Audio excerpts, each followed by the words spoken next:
I never claimed that my karate is traditional or classical.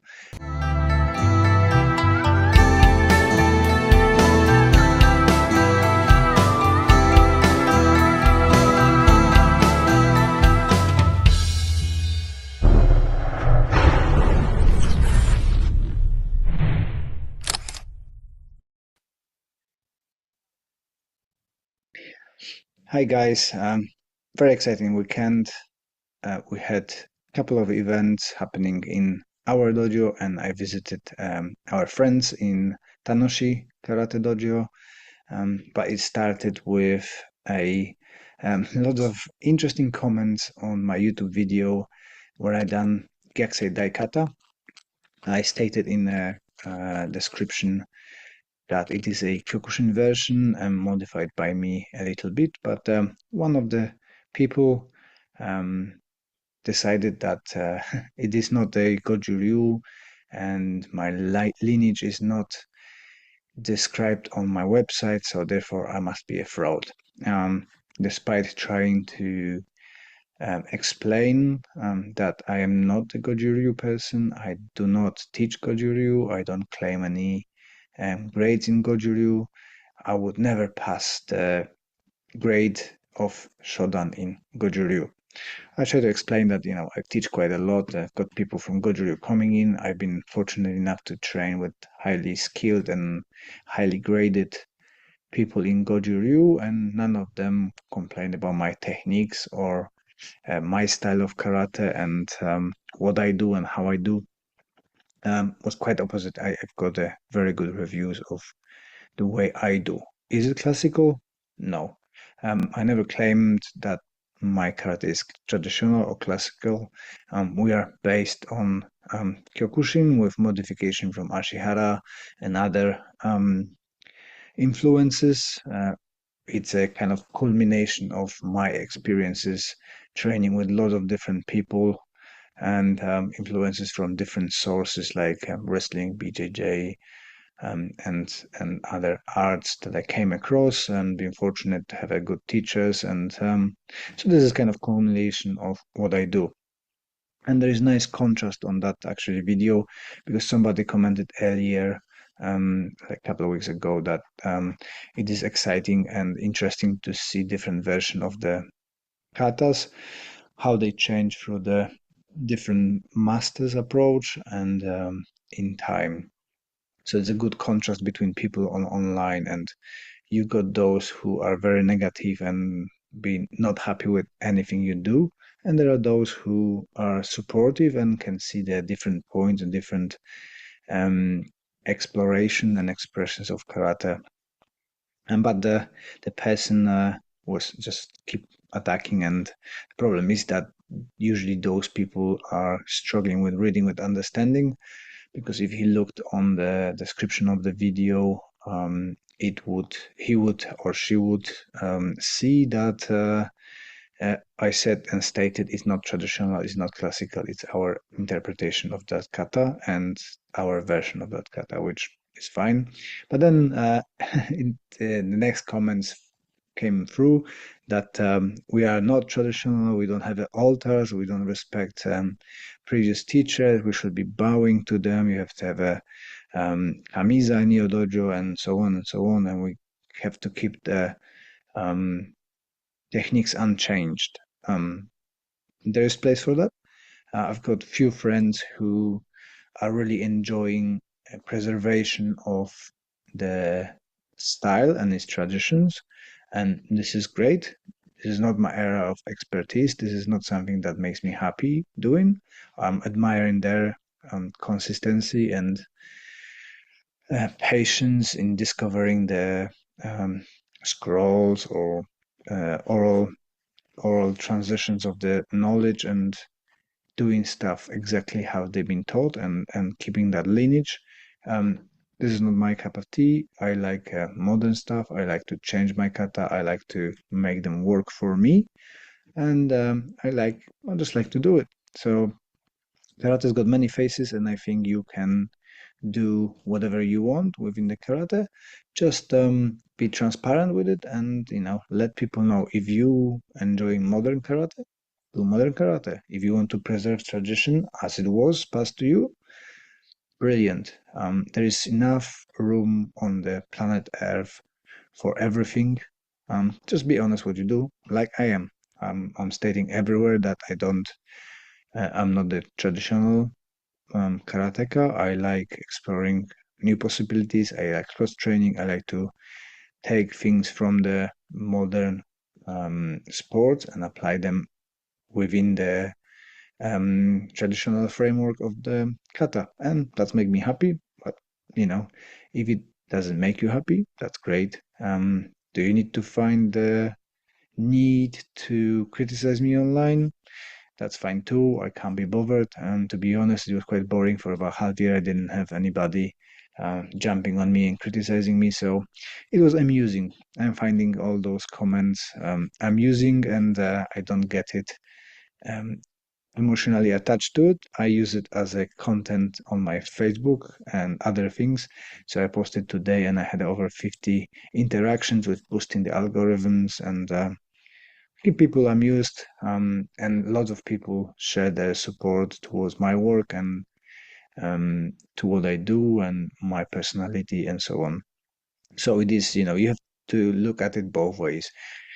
If you're gonna look on the negative, you're gonna have a really bad experience online. If you're gonna look on the positive, even if negative happens, look how many people supported me and how many people jump in and express their appreciation what I do. So I'm trying to look on that positive stuff. And if you're posting videos and content online, you should do that too. Don't get discouraged because somebody is criticizing you. It's only one person in a few hundreds, and it's usually the people who are anonymous. So I don't know who's criticizing me because A, they didn't share any of their content. B, they haven't introduced themselves. It's just a nickname. Plus, it's very amusing when people try to correct you, but they cannot spell things properly. Spelling old masters' names not properly, using a power of organizations, but not naming those as organization properly. It just show how lack of knowledge they've got and trying to make themselves feel better than putting somebody down. So that was amusing before our open mat started, and we had quite a few people. We had a few kids popping in as well. So my kids and Hall from Zanshin Karate came in as well and brought his daughters, very strong martial artists, despite their age. We had some sparrings, we had some techniques. We've been working together on some takedowns. There was a few people from my open session project came in, and so we had a very mixed abilities group. So we done partly kata, partly techniques, partly sparring, some back fixing mobility section, and then we had a tea, coffee, and cakes. And it is great to see support. So we had, I think, 13 people coming in total. So I'm really happy that we managed to create a positive environment for people coming in and having fun and playing martial arts together. And yeah, feedback was fantastic. We're gonna carry on with those open mats, and everybody's welcome. All the karateka are welcome to come in and have networking time without ego, without showing who's better, who's worse, and without proving the point. Um, the mat is always open. People can come in and do whatever they want. If you don't want to train but just want to chat, meet people, come in. We welcome you. There's enough space. If you want to come and spar, if you want to do bunkai, if you want to do kata, there is space for it. Somebody's doing that. Not everybody is able to do sparring, so there is a space for doing kata. We've done some groundwork today. We've done some arm bars. We've done some throws, takedowns. So it was really good. And then we had a really lovely sparring, few rounds of sparring with Paul and his girls and my kids, and it was very nice and unstructured for a change, so everybody could find something that suits them and works for them, and it was just lovely. And after that, I went to our friends from Tanoshi Karate, who are recently become a members of the association that I am in, Ishindokan Europe. When across the Europe, dojos come together and work together to promote martial arts and support each other, meet each other, have fun. And it was really nice to visit them. I'm not doing a much of the motobu work, so it was really nice for me to go through motobu drills that they're using a lot. It was nice to see their transition from the traditional martial art, traditional karate, I should say, to more practical one. So we done maybe 5 minutes of kihon, and then rest was coupled up and doing hands-on self-defense tactics based on the Motobu teachings, which was very interesting. And I was training with Charlie. Thank you, Charlie, if you listen. It was really nice to train with you.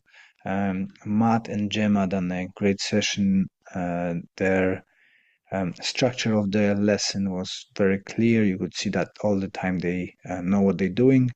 And yeah, your students got really, really lucky with finding you and training with you guys. And it's nice to see a good quality training. And it was nice to meet new people, and it was nice to catch up with a few other people. Then on the end of the session, I was doing a little bit of joint locks from our interpretation of um, sorry, a bit tired now. Our interpretation of pinans and kata, and we look on more kind of a um, exercise-based joint locks. So not necessarily something that will work in self-defense, but something that is really good for a crossing midline, supporting your coordination and ability to move through the techniques and apply the locks in different areas, which is later transferable into the sparring and so on. So again, everybody I think had a great time, and it's nice to see that we can work together and not putting each other down or be a competitive, you know, great time, great people, great techniques, and again, feedback is excellent. So I'm really looking forward to more cooperation with Tanoshi Karate, as we are part of one association now, so we can do a lot of things together and grow that community. Hopefully in February, August, not August, in June, we've got the event together when we're going to have a grading. And in October, we hopefully going to go to Germany for our main meeting. Each year, we go into different country who is a member of the association and have a training there, have a seminar there, have a catch up with friends, and just have a great supporting community. And I'm really happy that Gemma, Matt, and the students now are part of the Ishindokan. Uh, as you know, as you heard me, I'm not a fan of association, but there is two association that I found are super supportive and not forcing you to do anything. This first one is my original association in from 2010, I think, or 2002. It was kind of I can't say it. It was changing for the years, and the name now is Ishindokan Europe.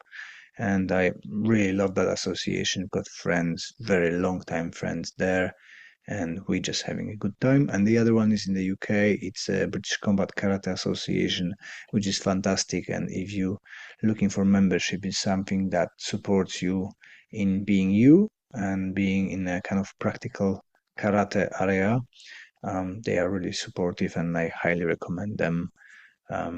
And they're just doing a brilliant job in support events and getting access to the seminars. And they've got top teachers in the UK within their ranks. So it's always nice to have access to those and be able to cross train and go and have fun. It's all nice people. So this is a short one for today. On Friday, we're gonna have chat with Gus Rogers about his book from Taekwondo. Um, I'm sorry, not Taekwondo, Tang Soo Do. I do apologize, Gus. Um, and it's a really interesting interview, and his book is something very unique. So I encourage you to listen to that. If you are a Patreon supporter, you're gonna have access to that on Wednesday. We started on YouTube. If you listen to this on YouTube, we started a memberships. So if you want to jump on that and support the show in that way, feel free to do so. If you're listening to this on a podcast, please check out our Karate for Mental Health Toolbox course, where instructors and students can learn more about mental health and how you can support your students within your dojo, or how you can spot and support your colleagues during the training if they suffer with mental illness or a lower moods and so on. So you can spot the challenges there, spot the difference in their behavior, and got the action plan to help them and support them. All right, that's all from me, and speak to you soon.